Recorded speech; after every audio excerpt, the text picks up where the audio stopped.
नमस्कार दोस्तों, स्वागत है आपका हमारे YouTube चैनल में। तो आज हम लोग डिस्कस करने वाले हैं हीट ट्रांसफ़र के कुछ इंपॉर्टेंट क्वेश्चंस। तो पूरा हीट ट्रांसफ़र कवर करेंगे इसी वीडियो में। तो चलिए स्टार्ट करते हैं। अपना पहला क्वेश्चन है इसमें, अ फर्नेस वॉल तो थिकनेस दिया हुआ है और थर्मल कंडक्टिविटी दी हुई है, टेम्परेचर इनर वॉल टेम्परेचर है, सराउंडिंग का टेम्परेचर 25 डिग्री सेल्सियस है, सरफेस एरिया दिया हुआ है, हीट फ्लक्स पूछा है। तो देखिए यूनिट से पता चल रहा है पर मीटर स्क्वायर में है, मतलब एरिया का मल्टीप्लाई नहीं करना है। जो अपना इक्वेशन होता है -KA∆T/del x, ये फोरियर का इक्वेशन होता है। तो इसमें एरिया अपॉन में मीटर स्क्वायर है, मतलब एरिया का यहाँ डिवाइड होगा तो एरिया यहाँ नहीं यूज़ करना है, सीधे सॉल्व कर लेंगे। -K की वैल्यू रखेंगे तो 0.1 into del T means T2 minus T1, तो 25 माइनस 525 और अपॉन में x जो कि थिकनेस है। थिकनेस कितना दिया है? 0.1 मीटर। तो देखिए इसको सॉल्व कर लेंगे, कितना आ जाएगा? 500 किलोवाट पर मीटर स्क्वायर। तो डी ऑप्शन। फिर which of the following properties of air increases with raise in temperature. तो देखिए अगर टेम्परेचर बढ़ा रहे हैं तो कौन सी प्रॉपर्टी एयर की इंक्रीज होगी। देखिए टेम्परेचर बढ़ाते हैं तो सबसे पहले थर्मल कंडक्टिविटी इंक्रीज होता है। टेम्परेचर बढ़ाएंगे तो क्या होगा? बढ़ जाएगा, स्पेसिफिक हीट भी बढ़ जाएगा। कैसे? देखिए स्पेसिफिक हीट सीपी क्या होता है कि heat required to raise the unit degree Celsius temperature. तो जब ऑलरेडी टेम्परेचर अगर आप बढ़ाते हैं तो जो हीट लगती है 1 डिग्री सेल्सियस टेम्परेचर बढ़ाने के लिए पर यूनिट मास में, वो बढ़ जाती है एयर के केस में। तो टेम्परेचर बढ़ाएंगे तो सीपी इंक्रीज हो जाएगा।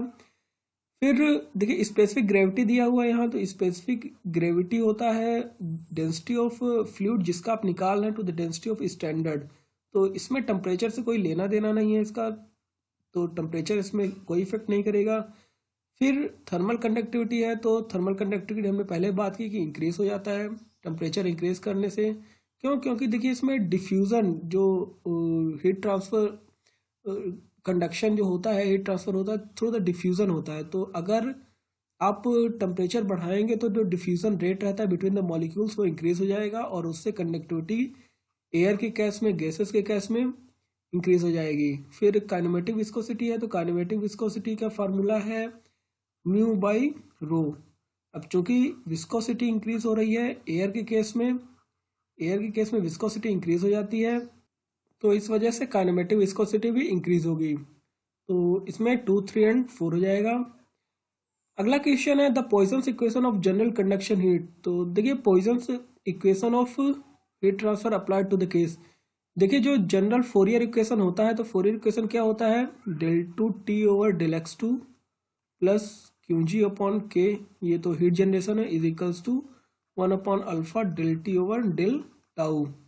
ये जनरल इक्वेशन होता है। इसमें अल्फा थर्मल डिफ्यूजिविटी है और अल्फा देखिए थर्मल डिफ्यूजिविटी है जिसकी वैल्यू होती है K/ρc। Qg है हीट जनरेशन। अगर किसी बॉडी में फोरियर लॉ आप लगा रहे हैं तो जो इसका इंटरनल हीट जनरेशन हुआ, जैसे कोई हीटर हमने रख दिया या कि ऐसा कुछ हो गया, तो वो हीट जनरेशन उसमें कंसिडर होता है। क्या है? थर्मल कंडक्टिविटी, और ये टेम्परेचर का डिफरेंशियल इक्वेशन है सेकेंड ऑर्डर का। तो इसमें क्या होता है कि जब पॉइजन्स इक्वेशन किसको बोलते हैं, तो सबसे पहले अगर स्टेडी स्टेट है del T/del tau is equals to 0 हो गया, तो फाइनल इक्वेशन जो बनता है del T/del x2 plus Qg/K is equals to 0। ये है अपना पॉइजन्स इक्वेशन। तो किस केस में लगेगा पॉइजन्स इक्वेशन? तो steady state with heat generation. तो steady state with heat generation. जैसे इसमें लाप्लास इक्वेशन भी एक होता है, लाप्लास इक्वेशन। तो लाप्लास कब लगता है? जब Qg की वैल्यू 0 हो जाए, मतलब हीट जनरेशन उसमें ना हो। तो हीट जनरेशन नहीं होगा तो del2/del x2 is equals to 0। ये है लाप्लास इक्वेशन। तो विदाउट हीट जनरेशन में होगा तो ये लाप्लास हो जाएगा। अगला क्वेश्चन है plane slab of 100 mm thickness generates heat. It is observed that the temperature drop between the center and its surface to be इतना. If the thickness is increased to 20 centimeter, the temperature difference will be. तो देखिए temperature difference अगर slab है कोई यहाँ T not है, यहाँ T1 temperature है। तो इसमें जो इसका टेम्परेचर का जो वेरिएशन होता है तो उसके लिए एक फार्मूला है, del T is equals to Q G X square upon 2k। Q G X square upon 2k, X है डिस्टेंस फ्रॉम द सेंटर। तो अगर हम इसमें लेते हैं कि T not minus sorry X जो लेते हैं तो वो कॉर्नर से रहता है, तो एक्स की वैल्यू यहाँ से रहेगी। तो अगर x इजिकल्स टू L/2 रखते हैं तो यहाँ अगर टी सी है तो T C minus T1 is equals to Q G. X की वैल्यू यहाँ से ये जो डिस्टेंस है वो L/2 है, टोटल डिस्टेंस थिकनेस जो है वो L है, तो क्यू जी L स्क्वायर अपॉन 8k। इसी इक्वेशन को हम इसी इक्वेशन पे रख के हम सॉल्व कर लेंगे। तो देखिए क्या आएगा, T C minus T I दिया हुआ है कि temperature drop between the centre and the surface, तो 50 डिग्री है तो 50 रख लेंगे यहाँ, is equals to Q G की वैल्यू दी नहीं है तो इसको रहने देंगे। एल स्क्वायर, एल की वैल्यू है पहले केस में 100, तो एल की वैल्यू 100 रख देंगे, 100 का स्क्वायर अपॉन 8k। तो देखिए k की वैल्यू यहाँ दी रही है, सीधे 8k आप रख लीजिए। तो ये क्वेश्चन पहला बन गया। और जो सेकेंड इक्वेशन है तो उसको भी सॉल्व कर लेंगे। तो सेकेंड इक्वेशन में एल की वैल्यू अपने को चेंज कर दी गई है जो कि है 200 mm, 20 सेंटीमीटर दिया है तो 200 mm हो जाएगा। तो उसी को रख लेते हैं यहाँ। तो डेल टी अपने को सॉल्व करना है, कितना आएगा, क्यू जी 200 का स्क्वायर अपॉन 8k। दोनों इक्वेशन को डिवाइड कर लीजिए तो 50 upon delta T is equals to 100 का स्क्वायर अपॉन 200 का स्क्वायर। तो डेल्टा टी की वैल्यू हो जाएगी 2 2 ज़ा 4 और 5 4 ज़ा 20, तो 200 डिग्री सेल्सियस। तो बी ऑप्शन हो जाएगा। अगला क्वेश्चन है, uniform heat generation takes place in a symmetric slab so that the heat flows towards both sides in the contact with the fluid. The zero gradient boundary condition del T over del X is equals to 0 occurs at. तो देखिए जब किसी भी case में अगर heat generation हो रहा है तो हीट जनरेशन पे पैराबोलिक ग्राफ बनता है। हीट जनरेशन में पैराबोलिक ग्राफ बनता है, वो कोई भी केस में हो, या कि स्लैब के केस में हो, या कि सिलेंडर हो, या कि स्फीयर हो, किसी भी केस में जो प्रोफाइल रहता है वो पैराबोलिक ही रहता है। तो देखिए स्लैब का यहाँ पर केस दिया हुआ है, यहाँ पर लगभग इस तरीके का ग्राफ बनता है। अगर हीट जनरेशन हो रहा है तो इस तरीके का ग्राफ बनेगा। देखिए यहाँ पर जो ग्रेडियंट है ये x हो गया, ये टेम्परेचर t हो गया। तो जो ग्रेडियंट है वहाँ यहाँ मैक्सिमम है इन दोनों साइड में, जो ग्रेडियंट है 0 यहाँ है एट द सेंटर, तो at the centre line of the slab.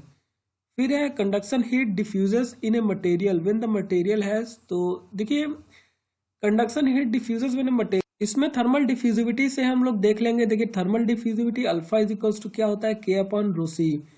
तो थर्मल डिफ्यूजिविटी ज़्यादा रहेगा तभी डिफ्यूजन सही से होगा, ज़्यादा होगा, उसके लिए k की वैल्यू ज़्यादा रहनी चाहिए और रो सी की वैल्यू कम रहनी चाहिए। तो हाई थर्मल कंडक्टिविटी सही है और लो डेंसिटी सही है। ये दोनों ऑप्शन मैच नहीं कर रहे हैं तो 1 एंड 2। अगला क्वेश्चन है, फोरियर इक्वेशन दिया हुआ है, क्या करना है अपने को, the negative sign of k। तो देखिए हमने अभी पहले जो क्वेश्चन था उसमें हमने बात की कि k का निगेटिव साइन सिग्निफाई करता है कि जो हम del T over del X रखेंगे तो देखिए x इधर साइड से है और t यहाँ है, ठीक ना। तो x की वैल्यू इंक्रीज हो रही है तो x2 माइनस x1 करेंगे तो ये पॉजिटिव आएगा। लेकिन जब टेम्परेचर में जो हीट फ्लो जब होता है तो higher gradient to lower gradient होता है। तो अगर यहाँ पर टेम्परेचर T1 है तो हीट फ्लो होगी T1 से T2, मतलब T1 बड़ा होगा T2 से। तो जब इसमें T2 माइनस T1 करेंगे तो जाहिर सी बात है कि निगेटिव आ जाएगा, और इसी निगेटिव को बैलेंस करने के लिए ये माइनस साइन लगा रहता है। तो इसमें होगा decreasing temperature along the direction of the increasing thickness, तो ये ऑप्शन रहेगा सही।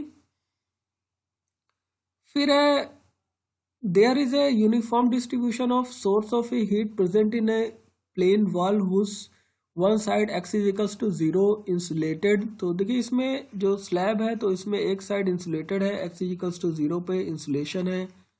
तो देखिए यहाँ इंसुलेशन रख दीजिए और x is equals to L, यहाँ हीट जनरेशन हो रहा है। तो क्या करना है इसमें, steady state and one dimensional condition the temperature of the wall is maximum. तो देखिए हमने अभी पहले इसके पहले बात की कि अगर हीट जनरेशन यूनिफॉर्मली हो रहा है तो कुछ इस तरीके का ग्राफ बनेगा, लेकिन अगर इसी में एक साइड इंसुलेटेड आप कर देते हैं तो जो maximum temperature eight the centre होता था तो वो सेंटर पे ना हो करके फिर यहाँ हो जाएगा।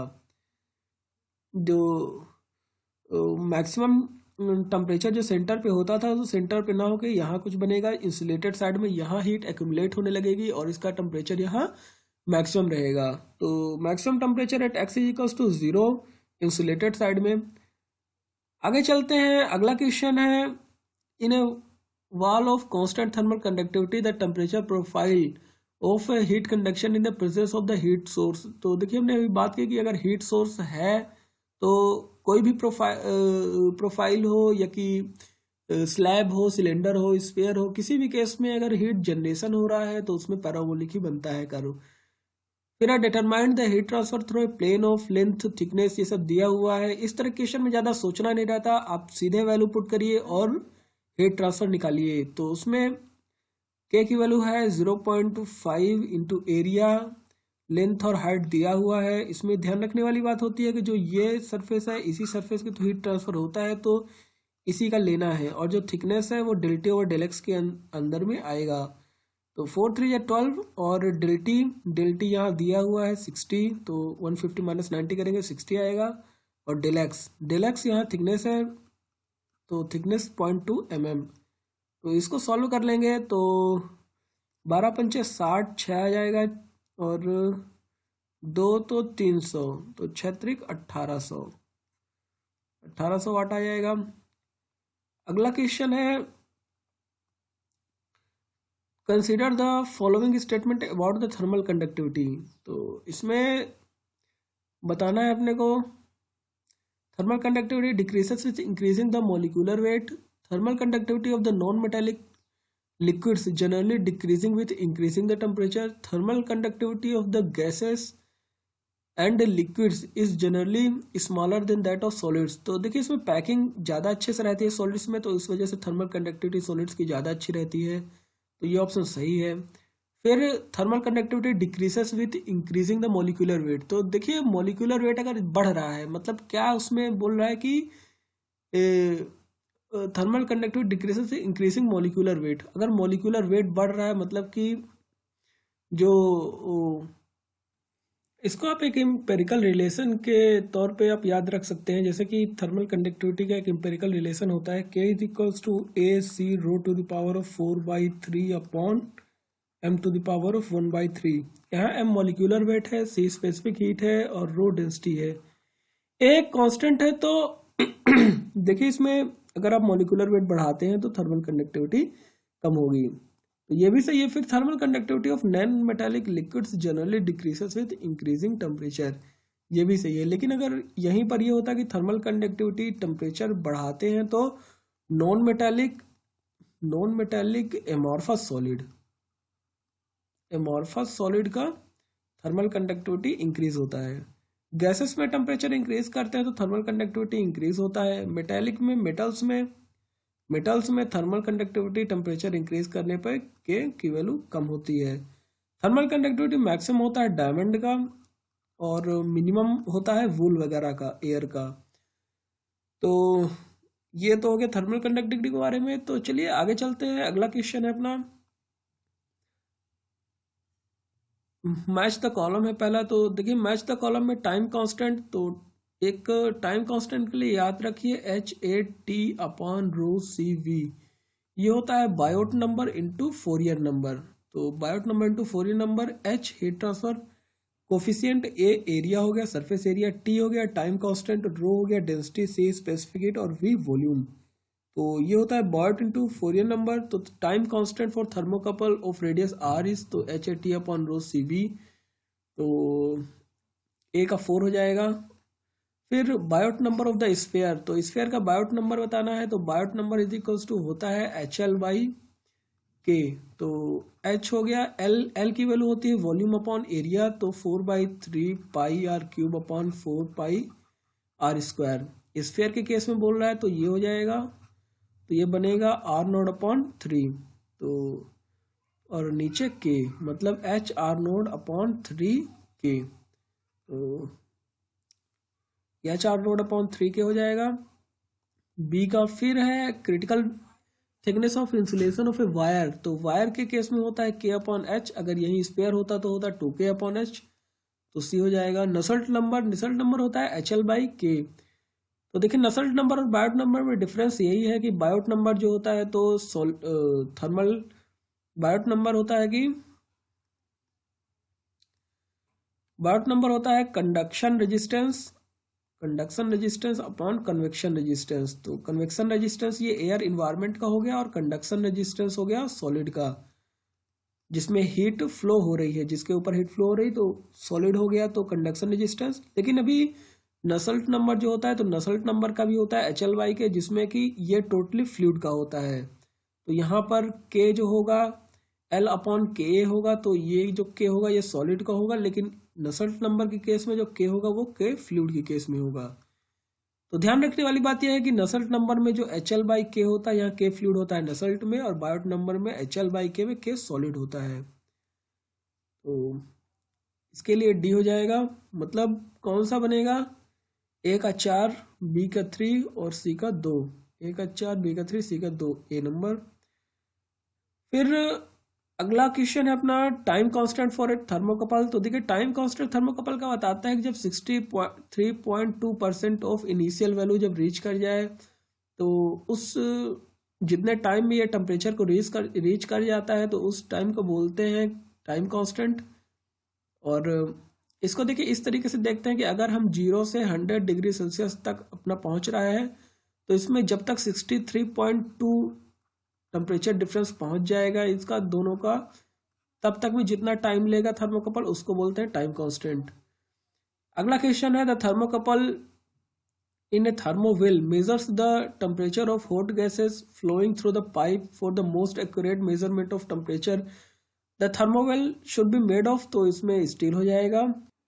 देखिए इसमें इसको हम समझ कैसे सकते हैं कि इसमें स्टील कैसे होगा। तो इसके लिए थर्मोकपल जैसे मेज़र करता है तो किसी एक टेम्परेचर पे T not minus T infinity upon T not minus T infinity, मतलब किसी जो इनिशियल उसका टेम्परेचर डिफरेंस रहेगा तो उसका, और किसी एक टाइम के लिए टी टेम्परेचर जो होगा टी माइनस टी इन्फिनिटी, तो इसकी वैल्यू होती है 1 upon cos H M L. तो इसमें जो एरर है वो ये है, तो एरर की वैल्यू कैसे निकलेगी यहाँ टी माइनस टी इन्फिनिटी, तो इज इक्वल्स टू होगा T not minus T infinity upon cos H of M L.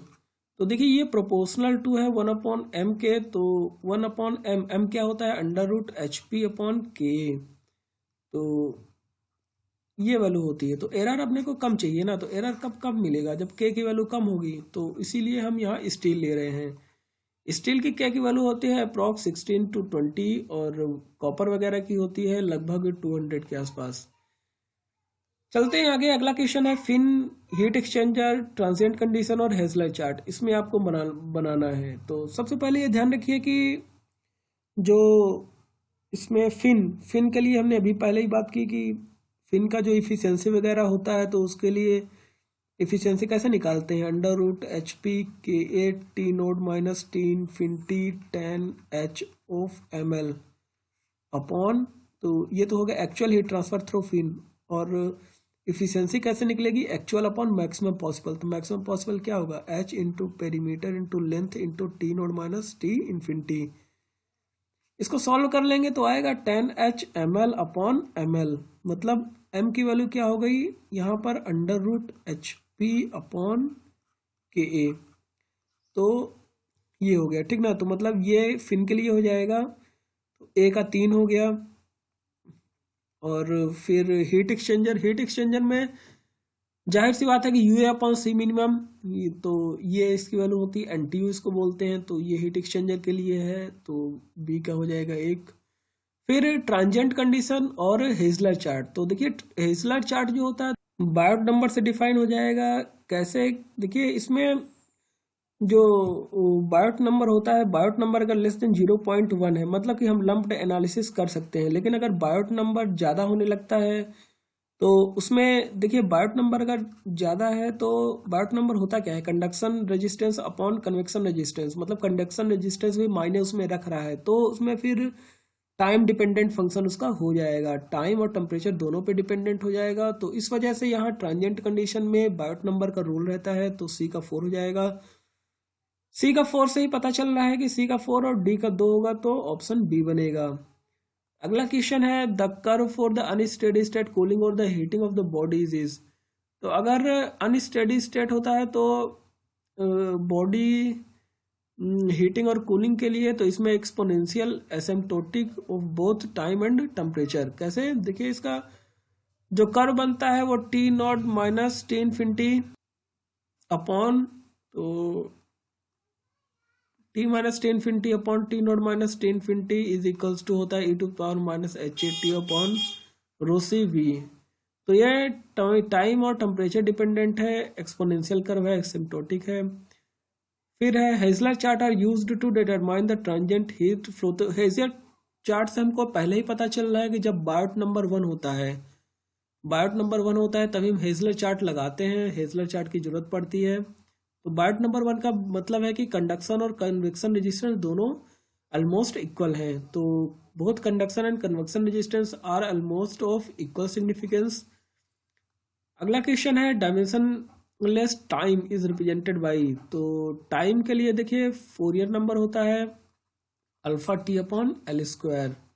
तो फोरियर नंबर एक डायमेंशनलेस नंबर है जिसकी वैल्यू होती है alpha into time thermal diffusivity upon time upon dimension into square. तो Fourier number हो जाएगा। फिर for quick response of thermocouple to observe varying temperature of the fluid. तो इसमें देखना पड़ेगा क्या होगा, wire diameter specific heat must be large, wire material density must be large, wire diameter must be large, wire surface heat transfer coefficient must be large. तो देखिए इसमें हमको थर्मोकपल का क्विक रिस्पॉन्स चाहिए।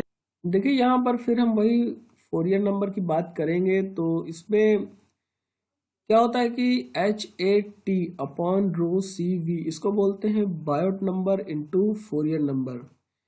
तो देखिए temperature sorry time is equals to क्या हो जाएगा, rho C V upon H A, मतलब उसका density.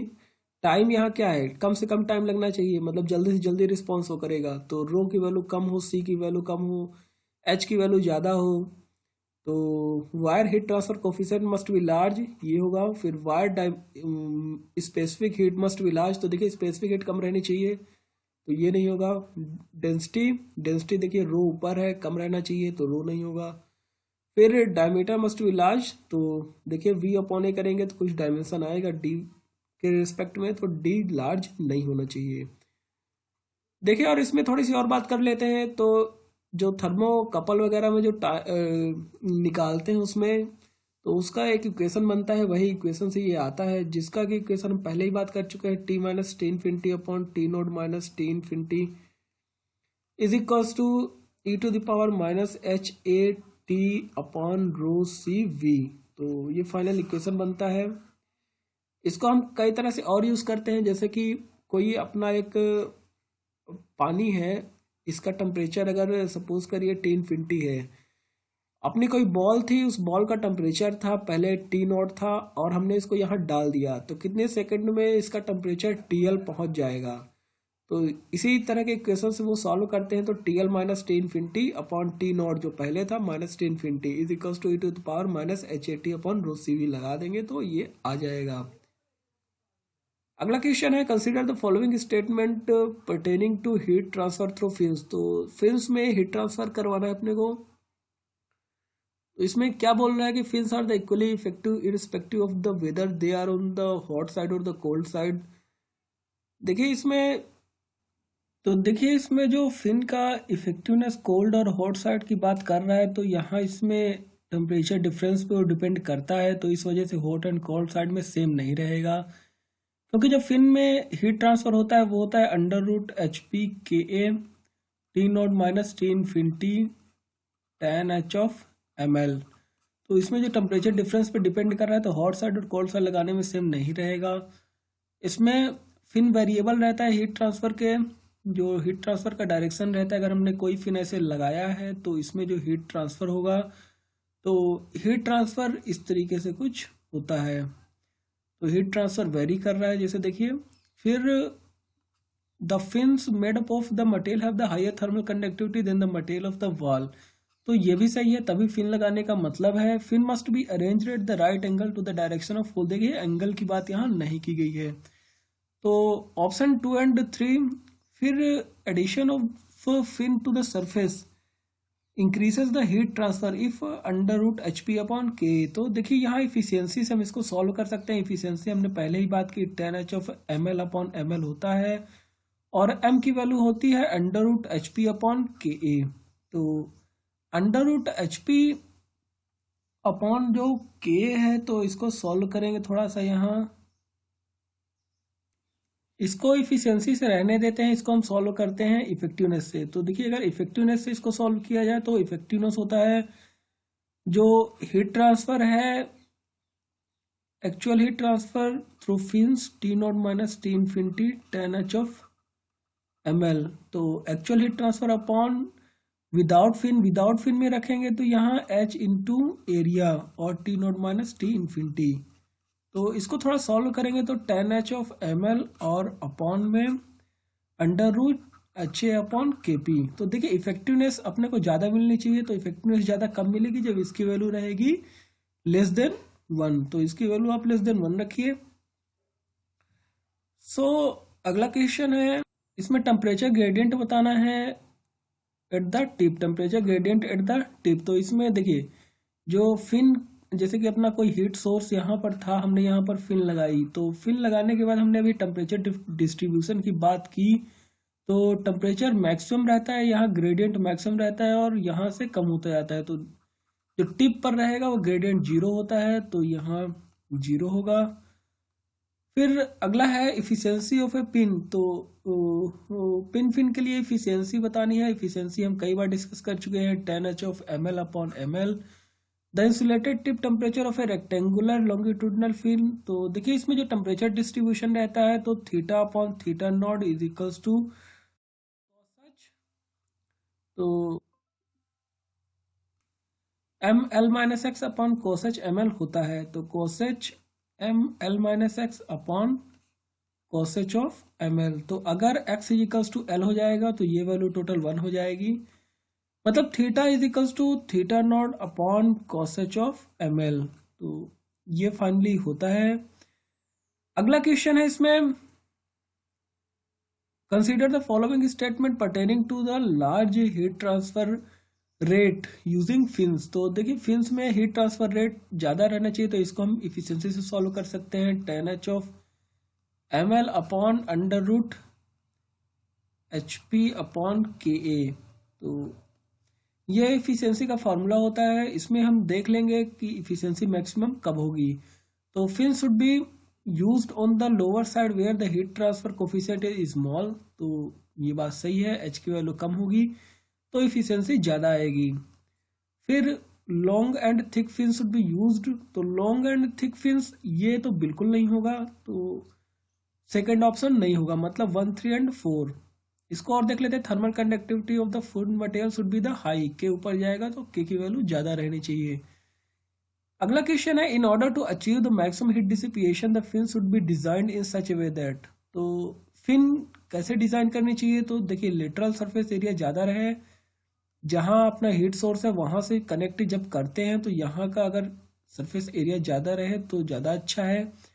Should have the minimum lateral surface area near the centre of fin. तो it should have the maximum lateral surface area towards the tip side of the fin. It should have the maximum lateral surface area at the root side of the fin. तो A option हो जाएगा। Usually fins are provided to increase the rate of heat transfer, but the fins also act as insulation. Which of the following non dimensional number decides the factor. तो देखिए इसको decide करने के लिए हम use करते हैं बायोट नंबर। क्यों? क्योंकि देखिए इसमें कंडक्शन और कन्वेक्शन दोनों रेजिस्टेंस को ये कंसीडर करता है। फिर fins are used to increase the heat transfer from the surface by increasing the convective heat transfer coefficient, increasing the effective surface area. तो इफेक्टिव सरफेस एरिया को इंक्रीज करने के लिए फिन का यूज करते हैं हम लोग। अगला क्वेश्चन है, effectiveness of a fin will be the maximum in environment. तो देखिए इफेक्टिवनेस के लिए कैसे इसका मैक्सिमम इफेक्टिवनेस रहेगा। तो इफेक्टिवनेस प्रोपोर्शनल रहता है 1/√h के। तो इफेक्टिवनेस प्रोपोर्शनल रहता है √h के, तो h जितना कम रहेगा इफेक्टिवनेस उतना ज़्यादा रहेगा। तो इफेक्टिवनेस h कम कब रहेगा, तो ये कम रहेगा फ्री कन्वेक्शन के केस में। तो ए ऑप्शन हो जाएगा इसका। On heat transfer surface the fins are provided. तो फिन्स किसके लिए रहता है, increase the surface area to promote the rate of heat transfer. Fins are the made as thin as possible. तो फिन थिन कब रहती है, तब उसका फायदा ये है कि हम ज़्यादा से ज़्यादा फिन यूज़ कर सकते हैं, और जितनी ज़्यादा फिन यूज़ करेंगे उतना ज़्यादा हमको सरफेस एरिया मिलेगा। तो इसमें हो जाएगा accommodate more number of fins. अगला क्वेश्चन है नंबर्स के। तो अब हम कन्वेक्शन में आ गए हैं, तो नंबर्स के लिए देख लेते हैं। देखिए ग्रेसॉफ्स नंबर होता है नेचुरल कन्वेक्शन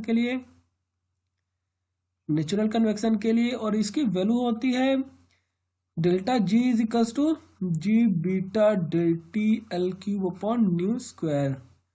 वैसे इसको अगर वैसे देखें तो ग्रेसॉफ्स नंबर होता है inertia into buoyancy upon viscous force का होल स्क्वायर। तो नेचुरल कन्वेक्शन के लिए स्टैंटन नंबर होता है। फोर्स्ड कन्वेक्शन के लिए इसकी वैल्यू होती है H upon rho C V. यहाँ वी वेलोसिटी है और एच हीट ट्रांसफर कोफिशिएंट है, रो डेंसिटी और सी स्पेसिफिक हीट। शेरवुड नंबर होता है मास डिफ्यूजन के लिए, मास ट्रांसफर के लिए शेरवुड नंबर रहता है। फोर्टनेल नंबर रहता है कंडक्शन के लिए। तो डी का 2 हो जाएगा, शेरवुड नंबर का 1 हो जाएगा। ग्रेसॉफ्स नंबर नेचुरल कन्वेक्शन है, फ्री कन्वेक्शन है, तो 3 हो जाएगा, इसका 4, मतलब 3 4 1 2। तो बी ऑप्शन। फिर steady state uniform pipe with constant heat flux. देखिए दो यहाँ पर चीजें हैं, एक है कांस्टेंट हीट फ्लक्स। तो अगर कांस्टेंट हीट फ्लक्स है तो इसके केस में जो हीट ट्रांसफर होगा, तो नसल्ट नंबर की यहाँ वैल्यू रख लेते हैं, तो ये होता है 4.36 समथिंग। अगर यहीं पर कांस्टेंट वॉल टेम्परेचर होता, कांस्टेंट हीट फ्लक्स की जगह कांस्टेंट वॉल टेम्परेचर होता, तो यहाँ पर नसल्ट नंबर की वैल्यू होती है 3.66। तो यहाँ हम देख लेंगे 4.36 किस में आ रहा है, तो ए में आएगा। अगला क्वेश्चन है which of the following non dimensional numbers is used for the transition from laminar to turbulent flow in the free convection. तो देखिए फ्री कन्वेक्शन में लैमिनार टू टर्बुलेंट हम देखते हैं, तो उसको हम देखते हैं रेले नंबर से। रेले नंबर अगर लेस देन 10⁻9 है मतलब फ्री कन्वेक्शन है, और सॉरी, तो लेस देन 10⁻9 है तो इसका मतलब होता है ये लैमिनार फ्लो, और अगर ग्रेटर देन 10⁻9 है तो ये हो जाएगा टर्बुलेंट फ्लो। और रेले नंबर को डिफाइन कैसे करते हैं, तो रेले नंबर होता है Prandtl number into Grashof's number.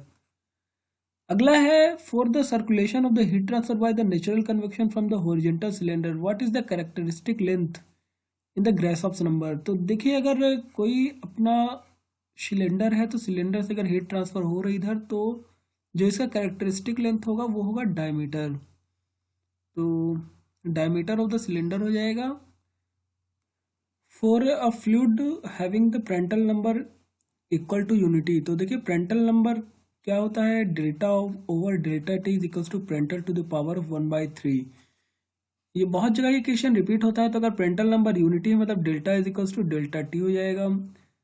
अगला है natural convection heat transfer coefficient over the surface of the vertical pipe and vertical plate for the same height and fluid are equal. तो देखिए हीट ट्रांसफर कोफिशिएंट कब equal रहेगा, तो heat transfer coefficient equal तब रहेगा जब heat transfer property है fluid की। तो फ्लूइड की प्रॉपर्टी हीट ट्रांसफर डिपेंड करता है बहुत सारे डायमेंशनलेस नंबर पर। तो जब फ्लूइड की प्रॉपर्टी सेम रहे, मतलब सेम फ्लूइड रहे और सेम फ्लो पैटर्न रहे, तो ऑप्शन 3 एंड 4 हो जाएगा। Which non dimensionless number relates the thermal boundary layer and hydrodynamic boundary layer. तो देखिए thermal boundary layer delta T और हाइड्रोडायनेमिक बाउंड्री लेयर डेल्टा, तो ये हो जाएगा प्रेंटल नंबर। प्रेंटल नंबर पर डिपेंड करता है ये, क्योंकि delta over delta T is equals to होता है Prandtl to the power of 1/3। अगला क्वेश्चन है which non dimensionless number relates the thermal boundary layer. तो ये हमने भी बात की कि प्रेंटल नंबर हो जाएगा इसमें। फिर नॉन सर्कुलर डक्ट्स के लिए अपने को बताना है कि hydraulic diameter, what is the hydraulic diameter. तो जो डी होता है कैरेक्टरिस्टिक डायमीटर, तो इसकी वैल्यू होती है 4 इंटू एरिया अपॉन पेरीमीटर, तो ये हो जाएगा 4 a अपॉन m। फिर है 20 degree Celsius blows over the hot plate, इतना made up of the carbon, इतना टेम्परेचर दिया है। कोई एक प्लेट है, इसका टेम्परेचर दिया है, टी इन्फिनिटी दिया है और एच दिया है, तो सीधे अपने को एच ए डेल्टा टी लगा देना है यहाँ। तो 20 इंटू एरिया हो जाएगा 6×5 = 30, तो 0.3 इंटू डेल्टा टी, तो 200। ये हो जाएगा 3×2=6, 25×5 = 125, 25×6=150, तो मतलब 1500 वाट। देखिए इसमें बोथ साइड नहीं लिखा है, इसीलिए 2 से मल्टीप्लाई नहीं करना है। अगला क्वेश्चन है Stanton number, Grashof's number, Peclet number and Schmidt number. तो देखिए स्टैंटन नंबर होता है फोर्स्ड कन्वेक्शन के लिए होता है, हमने पहले ही बात की। स्टैंटन नंबर होता है नसल्ट अपॉन रिनॉल्ड इनटू प्रेंटल। इसको आप सॉल्व करेंगे तो आएगा स्टैंटन नंबर जो कि होता है H upon rho C V, यहाँ वी वेलोसिटी है। तो फोर्स्ड कन्वेक्शन हो जाएगा, मतलब ए का 3 हो गया। फिर ग्रासहोफ्स नंबर नेचुरल कन्वेक्शन के लिए होता है, हमने पहले ही बात की। पेकलेट नंबर, देखिए पेकलेट नंबर होता है जब forced convection for the small Prandtl number, तो ये हो जाएगा 4। और स्केमडेट नंबर होता है मास ट्रांसफर के लिए, तो 3 1 4 2, बी ऑप्शन हो जाएगा। अगला क्वेश्चन है in convection heat transfer coefficient proportional to. तो देखिए इसमें जो एच की वैल्यू है, एच प्रोपोर्शनल रहता है 1/√x के। इसी तरह अगर शियर स्ट्रेस पूछता है फ्लो में, तो शियर स्ट्रेस प्रोपोर्शनल रहता है 1/√x में, ये तो एफएम में आता है। और एचएमटी में एच प्रोपोर्शनल टू 1/√x, तो x⁻⁻1/2 हो जाएगा। फिर है laminar boundary layer occurs when A cold fluid flows over a plate in which of the following positions the temperature gradient assumed to be 0। तो देखिए यहाँ टेम्परेचर ग्रेडियंट रहता है वो 0 कब रहता है। तो अगर कोई बाउंड्री लेयर बन रही है अपना, हम देखते हैं कि कोई इस तरीके से अगर बाउंड्री लेयर बन रहा है, तो जो ग्रेडियंट रहता है वो ग्रेडियंट हमेशा फ्री स्ट्रीम पर 0 रहता है, मतलब जहाँ से बाउंड्री लेयर खत्म होगा वहीं पर फ्री स्ट्रीम में ग्रेडियंट 0 रहेगा। टेम्परेचर प्रोफाइल कुछ इस तरीके की बनती है, इस तरीके का, तो यहाँ पर ग्रेडियंट 0 रहता है। टेम्परेचर ग्रेडियंट मैक्सिमम रहेगा यहाँ और मिनिमम 0 रहेगा यहाँ, तो at the top of the boundary layer, C option हो जाएगा। फिर है रिनॉल्ड्स कूलम्ब एनोलॉजी निकालना है, तो is used to determine the heat transfer coefficient. देखिए इसमें जो है अपना फ्लैट प्लेट्स के लिए हम रिनॉल्ड कूलम्ब एनोलॉजी लगाते हैं फ्लैट प्लेट्स के लिए। ये वही एनोलॉजी है जिसमें कि रहता है 0.322 into 0.322 into Reynold to the power of 1/2 Prandtl to the power of 1/3। तो ये जो एनालॉजी है इसी को रिनॉल्ड एनालॉजी बोलते हैं। लेमिनर और टर्बुलेंट के लिए अलग अलग होती है, तो ये फ्लैट प्लेट के लिए हम लगाते हैं। और फ्लैट प्लेट लेमिनर तब है जब उसका जो रिनॉल्ड नंबर है लेस देन 5 इंटू 10⁵ है, तो ये लेमिनर है। अगर Reynold number greater than 5 into 10⁵ होता है तो ये हो जाएगा टर्बुलेंट फ्लो। अगला क्वेश्चन है हॉट एयर ऑफ इतना flow through maintain 50 degree Celsius forced convection. तो देखिए इसमें कुछ नहीं करना रहता ज़्यादा, एच ए डेल्टा टी सीधा आँख मूंद के लगा देना है। तो 75 दूनी 150 इंटू डेल्टा टी, तो 100 मतलब 115 किलोवाट। तो ये हो जाएगा dimensionless quantity that connects the link between the velocity flow field and the temperature flow field. तो देखिए टेम्परेचर फ्लो फील्ड तो डेल्टा टी हो गया, और वेलोसिटी से कंफ्यूज नहीं होना है, ये हाइड्रोडायनेमिक बाउंड्री लेयर की बात कर रहा है, तो डेल्टा ओवर डेल्टा टी की बात हो रही है। तो डेल्टा ओवर डेल्टा टी होता है प्रेंटल नंबर का relation.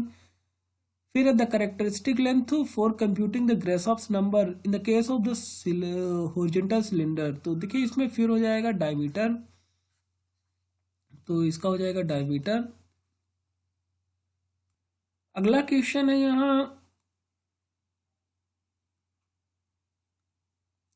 Thermal boundary layer is a region where. तो थर्मल बाउंड्री लेयर रीजन क्या है।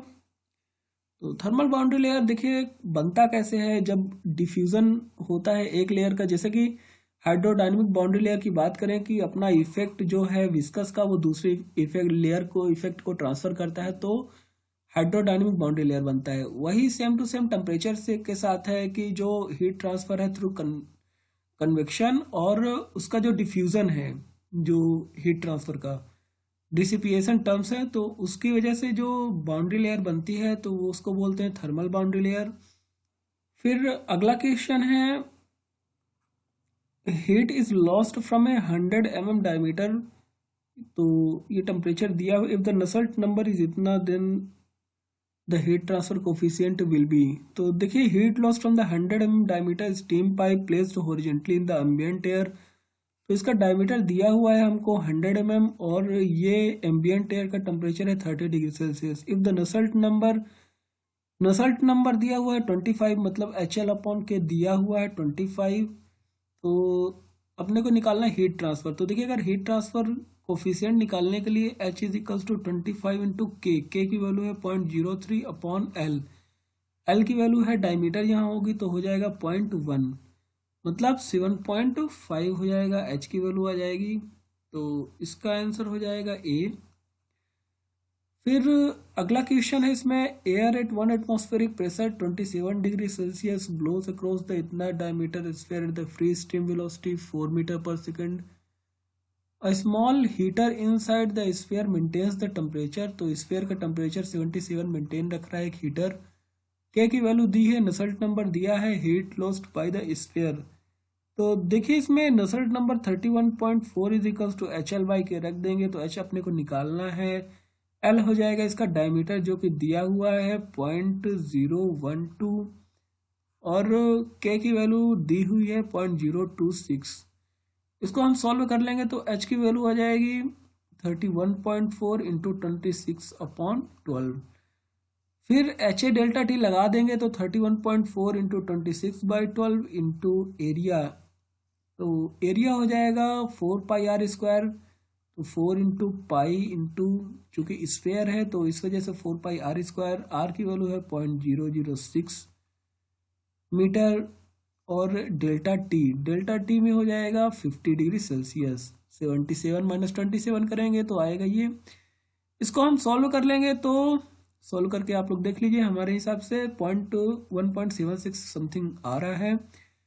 फिर इन द फोर्स्ड कन्वेक्शन, तो देखिए फोर्स्ड कन्वेक्शन की बात हो रही है तो ये हो जाएगा रिनॉल्ड इंटू प्रेंटल नंबर।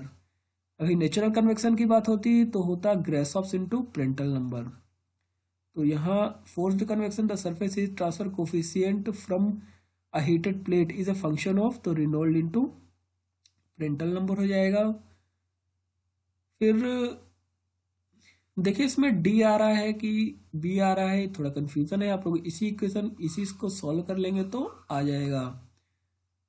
अगला क्वेश्चन है रेडिएशन हीट ट्रांसफर से। तो इसमें देखिए, एक स्फीयर दिया हुआ है 1 और हॉरिजॉन्टल प्लेन है 2। तो ये एक हॉरिजॉन्टल प्लेन है, उसके ऊपर स्फीयर रखा हुआ है। फिर अपने को निकालना है वैल्यू ऑफ फैक्टर F12। तो देखिए, अगर दो सरफेस है तो इसका फार्मूला होता है A1F12 is equals to A2F21। तो A1 की वैल्यू हो जाएगी, हेमिस्फीयर है तो हो जाएगा 2πr1 का स्क्वायर इंटू F12, यही अपने को निकालना है। A2 की वैल्यू दी हुई है, A2 कितना है, तो देखिए A2 यहाँ पर एक ऐसा कुछ सर्कुलर टाइप का रखा होगा, इसके ऊपर एक स्फीयर ऐसा रख दिया गया होगा। तो ये एक पूरा है तो इसका हो जाएगा πr²। और F21, तो देखिए ये जो सारा हीट है इसको ट्रांसफर कर देगा, प्लेन है तो देखिए फैक्टर क्या होता है कि कितना % हीट ट्रांसफर कर रहा है, अगर उसको सिंपल भाषा में समझे तो देखिए एक प्लेन है, यहाँ पर अगर ये हीट ट्रांसफर करेगा तो पूरा ऊपर फेंकेगा तो ये सारा हीट ट्रांसफर कर देगा, यहाँ लौट के कुछ नहीं आएगा। लेकिन यही अगर स्फीयर की बात करें तो जैसे कि चारों तरफ ये फेंकेगा तो इधर भी गया, इधर भी गया, इधर भी गया, तो कुछ इसका लौट करके इसी में चला गया, तो इस वजह से इसका 1 नहीं होगा। लेकिन इसमें लौट के कुछ नहीं आएगा, चारों तरफ फेंकेगा फिर भी ये सामने ही जाएगा और यही एब्जॉर्ब कर लेगा। तो F21 की वैल्यू 1 हो जाएगी। इसको हम सॉल्व कर लेंगे तो पाई हो गया और ये कट गया पूरा, तो F12 हो गया 1/2। इसको हम बिना ये सब किए भी सॉल्व कर सकते थे, क्यों? क्योंकि देखिए, जैसा कि ये सिमेट्री के हिसाब से पता चल रहा है कि अगर ये सपोज करिए पूरा इनक्लोज होता तो ये भी टोटल जो हीट ट्रांसफर करता है तो 1 होता, तो ये अगर आधा है तो 1/2 हो जाएगा। बाकी आप इसको सॉल्व करके देखें तो ज़्यादा बेटर है। A small sphere of outer area दिया हुआ है totally enclosed by the large cubical hall, तो एक स्फीयर है, ये बहुत बड़े क्यूबिकल हॉल में पूरा इंक्लोज्ड है। अपने को निकालना क्या है कि internal side of the cubical hall. तो देखिए जैसे कि इसमें भी छोटा स्फीयर है, तो ये सारा हीट अगर ट्रांसफर करता है बाहर तो ये सारा ये एब्जॉर्ब कर लेगा, यहाँ टकरा के कुछ नहीं आएगा। तो ये हम आपको एक ध्यान में रखने के लिए थोड़ा सिंपल ट्रिक टाइप का बता रहे हैं। तो इसको ऐसा ध्यान रखिए कि सारा फेंक देगा बाहर, तो ये सब एब्जॉर्ब कर लेगा। तो इसका जो एफ, अगर हम इसको 1 मानते हैं, इसको 2 मानते हैं, तो F21 हो जाएगा 1। इसी तरह से हम इसको देख लेते हैं, A2 F21 is equals to A1 F12। देखिए A2 की जो वैल्यू है तो उसका जो एरिया है वो दिया हुआ है 0.6, और F21 हो जाएगा 1, और A1 अपने को निकालना है, F12 दिया हुआ है। Shape factor of the hall with respect to the sphere दिया है, तो इसकी वैल्यू है 0.004।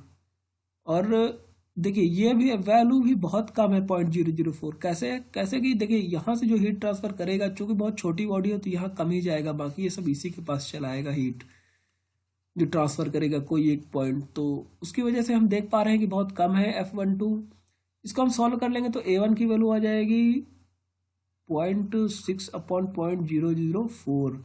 और A1 देखिए क्या है, एक क्यूब है जिसकी 6 साइड है, और अगर इसको हम A माने तो 6A² इसका एरिया होगा। तो 6 से 6 कट गया, सॉरी यहाँ 0.6 था तो 0.1 हो जाएगा।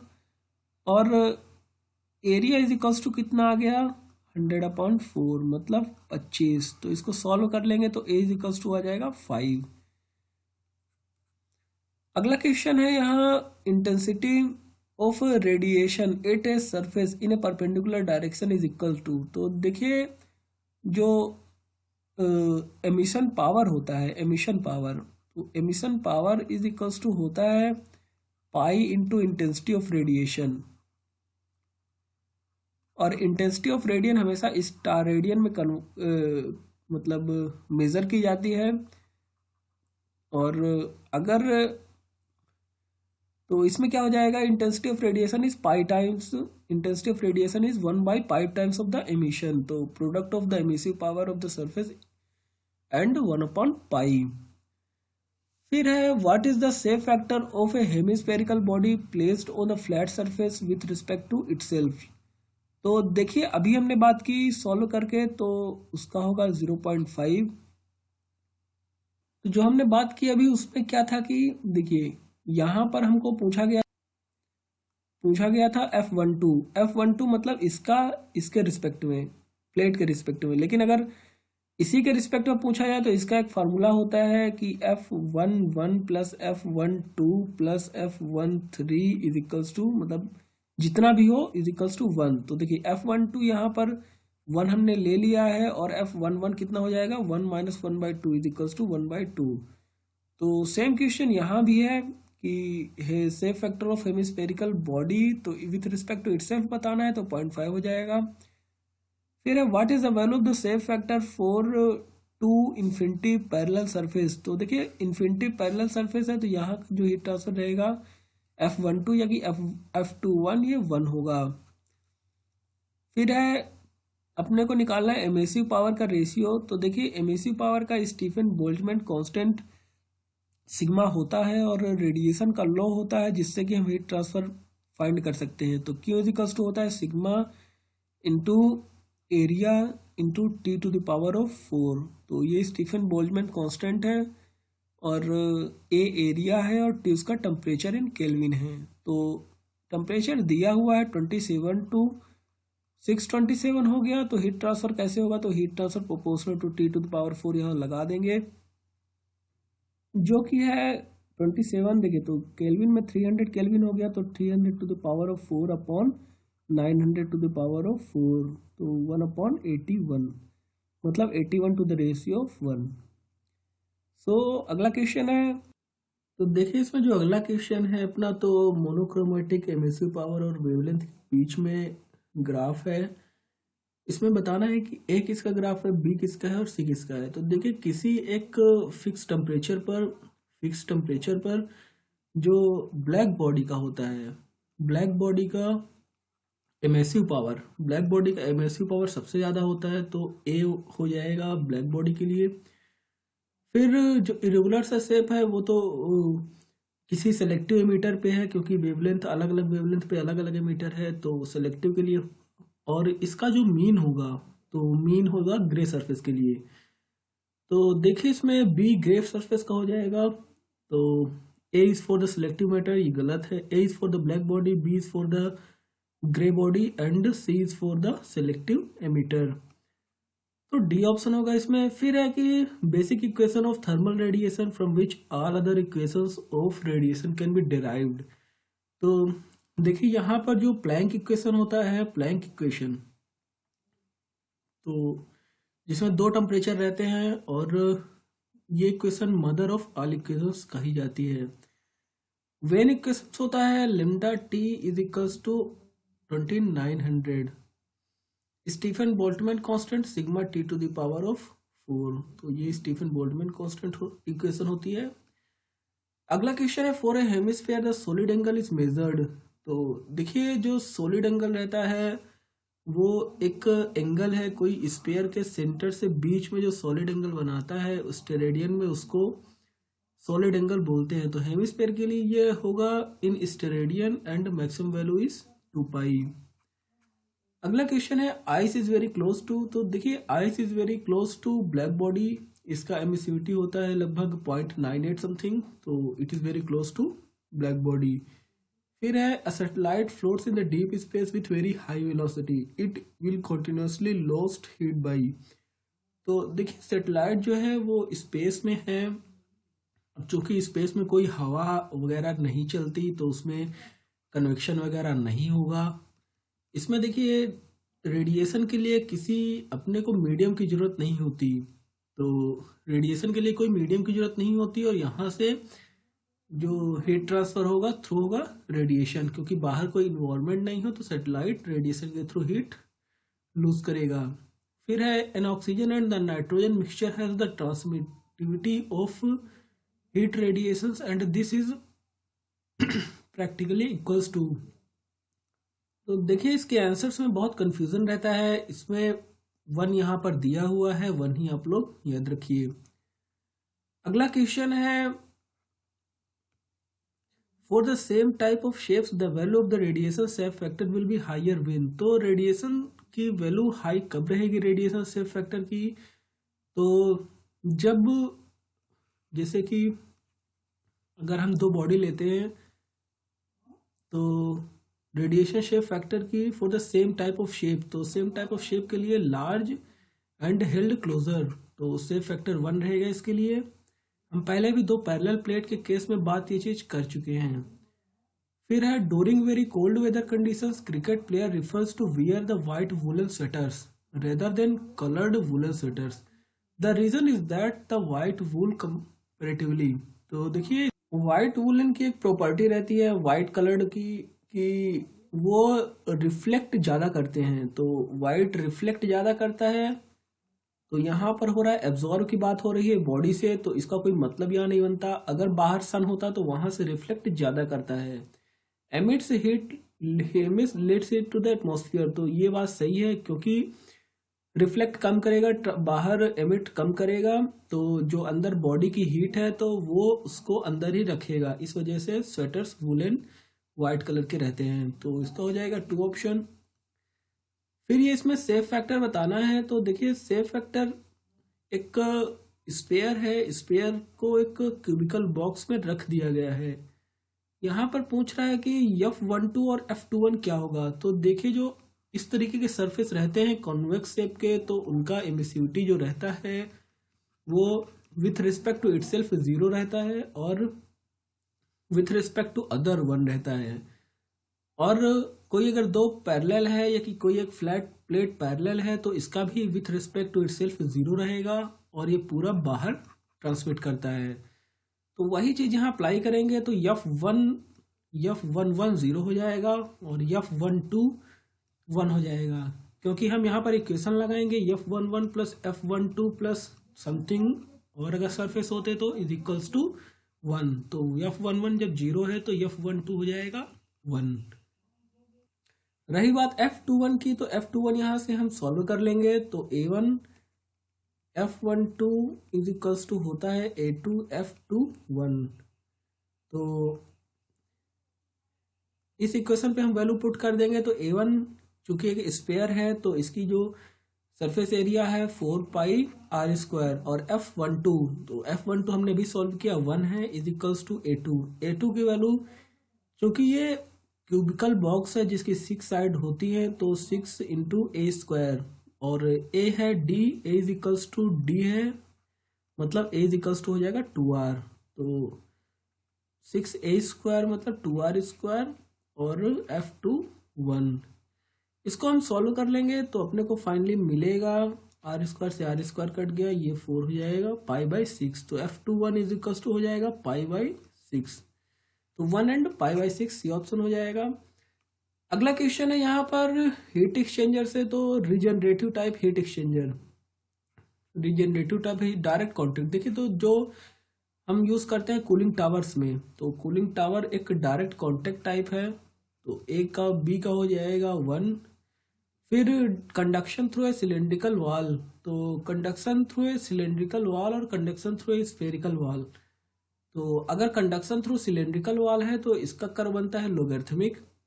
तो जैसा कि इसका हम लोग रेजिस्टेंस का इक्वेशन जानते हैं, होता है ln T2/T1 अपॉन 2πLk। तो ये एक लोगैरिथमिक फंक्शन बनता है conduction through a cylindrical wall, इसका हो जाएगा 4, और कंडक्शन थ्रू स्फेरिकल वॉल का बनता है एक हाइपरबोलिक। इसका जो रेजिस्टेंस का इक्वेशन होता है वो होता है R2 minus R1 upon 4πk R1 R2। तो ये स्फेयर के लिए रेजिस्टेंस का इक्वेशन है, तो इस वजह से हम यहाँ पर एक हाइपरबोलिक फंक्शन बन रहा है। इसका हो जाएगा 3, बाकी ए का हो जाएगा रिजनरेटिव टाइप के लिए एयर हीटर, तो इसका हो जाएगा 2, मतलब 2 1 4 3। तो डी ऑप्शन। अगला है counter flow heat exchanger is used to heat. तो इसमें हॉट गैसेस, देखिए काउंटर फ्लो के लिए हम जानते हैं कि इस तरीके का कुछ ग्राफ बनता है, 2 पैरेलल लाइंस रहती हैं। तो काउंटर फ्लो में वाटर एंट्री कर रहा है 20 पे और एग्जिट कर रहा है 80 पर, और यहाँ लीविंग कर रहा है हॉट जो एग्जॉस्ट गैसेस है, तो 140 पे एंट्री कर रही हैं और 80 पे एग्जिट कर रही हैं। तो देखिए जो इसका टेम्परेचर डिफरेंस हो रहा है वो 60 है, इसका भी टेम्परेचर डिफरेंस 60 है।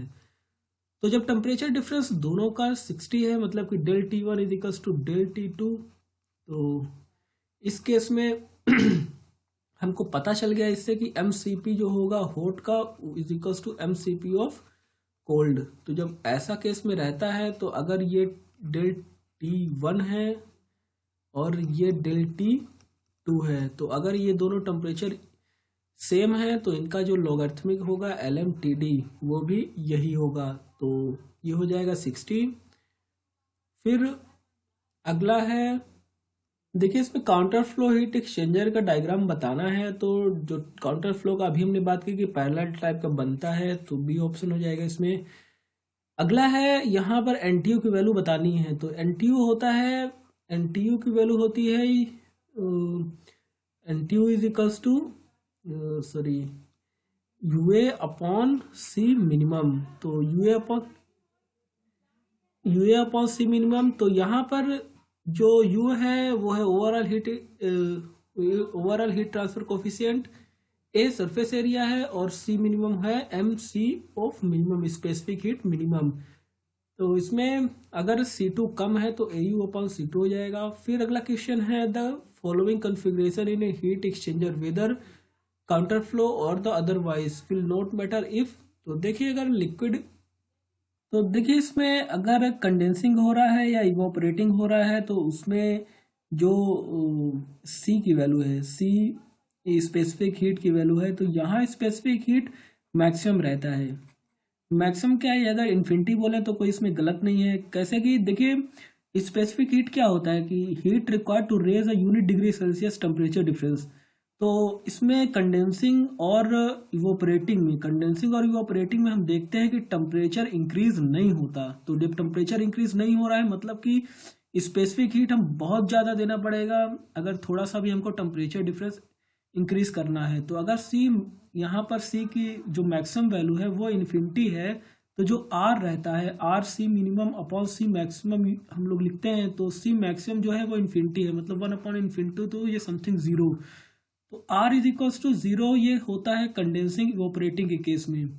लेकिन अगर मास फ्लो रेट बहुत ज़्यादा है, फार ग्रेटर है, मतलब यहाँ पर जो C की वैल्यू है तो ये होता है mCp होता है। तो अगर M की वैल्यू बहुत ज़्यादा है तो भी ये ज़ीरो आ जाएगा। मतलब ये जो वो कंडीशन है, तो इस कंडीशन में फ्लो कैसा भी हो उसका कोई इफेक्ट नहीं पड़ता, कोई पैरेलल हो या कि काउंटर फ्लो हो तो भी कोई इफेक्ट नहीं पड़ता। कैसे, उसके लिए हम एक इफेक्टिवनेस का हम इक्वेशन बना के देख लेते हैं। जैसे अगर पैरेलल के केस में बोलें तो 1 - e⁻ (NTU) 1 + r, ये इक्वेशन बनता है, और अपॉन में 1 + r। तो जब r की वैल्यू जीरो हो जाएगी तो ये बनेगा 1 - e⁻ (NTU). तो ये पैरेलल और काउंटर दोनों के केस में सेम ही रहता है। पैरेलल का केस में ये था, और काउंटर की केस में होता है 1 - e⁻ (NTU) 1 - r upon 1 - r e⁻ (NTU) 1 - r। तो जब r की वैल्यू जीरो है तो सेम यही इक्वेशन आ जाएगा। मतलब काउंटर वाइज हो या कि पैरेलल वाइज फ्लो हो, कोई इसका इफेक्ट नहीं पड़ता तब जब r की वैल्यू जीरो हो। और r की वैल्यू जीरो किन किन केस में होती है ये हमने बात की अभी, कि इवोपरेटिंग हो, कंडेंसिंग हो, चाहे मास ज़्यादा हो। तो ये टोटल हो जाएगा 1, 2 एंड 3। अगला क्वेश्चन है the effect of the fouling in the water cooled system consider is that. तो देखिए, वाटर कूल्ड सिस्टम है, मतलब कि कंडेंसर में वाटर फ्लो होता है इनसाइड में, कंडेंसर में कंडेंस्ड होता है, वाटर फ्लो होता है। जो स्टीम है, स्टीम बाहर कंडेंस होती रहती है, तो स्टीम बाहर कंडेंस यहाँ पर होती रहेगी और अंदर वाटर फ्लो होता रहता है। तो देखिए, वाटर अंदर फ्लो हो रहा है तो जो यहाँ पर फाउलिंग होगा, सेडिमेंटेशन होगा, वो सब अंदर होगा। तो हीट ट्रांसफर जो एरिया है, हीट ट्रांसफर एरिया में कोई इफेक्ट नहीं होगा, हीट ट्रांसफर एरिया में कोई इफेक्ट नहीं होगा। और जो हीट ट्रांसफर कोफिशिएंट है, एच है और यू है, दोनों की वैल्यू कम हो जाएगी। तो reduces the heat transfer coefficient of water reduces the overall heat transfer coefficient, क्योंकि वाटर का कम हुआ, अंदर फाउलिंग हो गया, तो वाटर का एच कम हुआ तो ओवरऑल एच भी कम हो जाएगा। और जो हीट ट्रांसफर एरिया है उस पर कोई इफेक्ट नहीं पड़ रहा है, और increasing the pressure drop of water. तो 1, 2 एंड 4 ये ऑप्शन हो जाएगा। फिर है फाउलिंग फैक्टर का अपने को बताना है। तो देखिए, जो आर का यूनिट होता है वो अपोजिट होता है, इन्वर्स होता है किसका, यू के यूनिट की। तो जाहिर सी बात है कि R is equals to 1/dirty - 1/clean। तो बी ऑप्शन हो जाएगा। फिर अगला है what does the NTU indicate. तो इसमें देखिए, ये क्वेश्चन गेट में भी आ चुका है, और NTU डिपेक्ट करता है size of heat exchanger, size of heat exchanger. तो अगला क्वेश्चन है, इसमें हमको बताना है इफेक्टिवनेस कब किसका ज़्यादा है। तो डिक्रीजिंग ऑर्डर में लिखना है, सबसे ज़्यादा होता है काउंटर क्लॉकवाइज का, फिर काउंटर क्लॉकवाइज के बाद होता है shell and tube heat exchanger का, फिर क्रॉस फ्लो और फिर पैरेलल फ्लो। तो इसमें हो जाएगा ऑप्शन सी। अगला क्वेश्चन है यहाँ अपना, in double pipe heat exchanger. तो डबल पाइप हीट एक्सचेंजर है cold fluid water with inlet temperature 20 degree Celsius. तो देखिए, यहाँ पर अगर हम, और मास फ्लो रेट दिया इतना, हॉट वाटर का टेम्परेचर इनलेट दिया है, मास फ्लो रेट दिया इतना, assume that the water CP दिया है, और independent of temperature parallel flow and counter flow heat exchanger. तो देखिए, इसमें आउटलेट टेम्परेचर बताना है कोल्ड फ्लूइड का। तो अगर हॉट फ्लूइड की बात करें और पहला केस हम काउंटर क्लॉकवाइज का लें, तो जानते हैं हम लोग काउंटर क्लॉकवाइज में कि कुछ इस तरीके का ग्राफ बनता है, जिसमें कि अगर हॉट का 80 है इधर, और यहाँ कोल्ड का टेम्परेचर 20 दिया हुआ है, तो देखिए इसमें जो इसका MCP की वैल्यू है, चूंकि CP सेम है दोनों का, और हॉट फ्लूइड का मास फ्लो रेट 20 है, sorry cold fluid of water inlet mass flow rate, देखिए कोल्ड फ्लूइड का 20 है तो हॉट फ्लूइड का 10 है, मतलब हॉट फ्लूइड का अगर CP है तो MCP है, तो इसका हो जाएगा 2MCP। ये सारी चीजें हैं इसमें। तो देखिए इसका एक सीधा सा फंडा है कि इसमें देखिए हॉट फ्लूइड का जो आउटलेट टेम्परेचर है ना, तो ये 20 से कम नहीं हो सकता, क्योंकि जो इनलेट है कोल्ड फ्लूइड का, तो अपने से कम पर वो कैसे उसको ठंडा करेगा।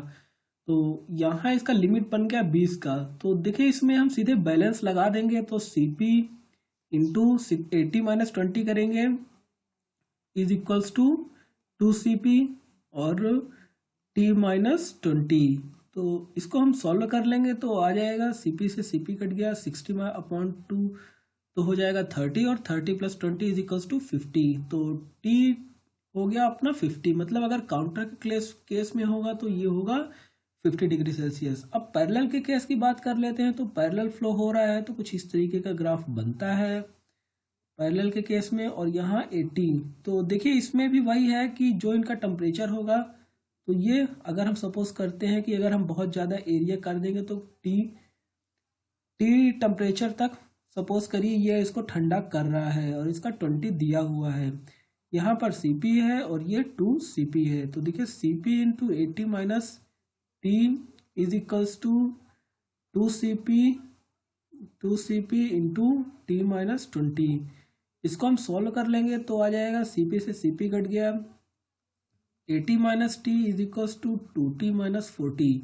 तो 3T इज इक्वल्स टू हो जाएगा 120, तो T इज इक्वल्स टू हो जाएगा 40। मतलब पैरेलल के केस में 40 है और काउंटर के केस में 50 है। तो आंसर आ जाएगा C ऑप्शन। सो आज के लिए इतना ही।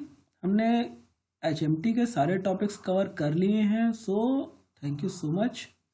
बने रहिए हमारे साथ, हमारे चैनल के साथ। So thank you so much.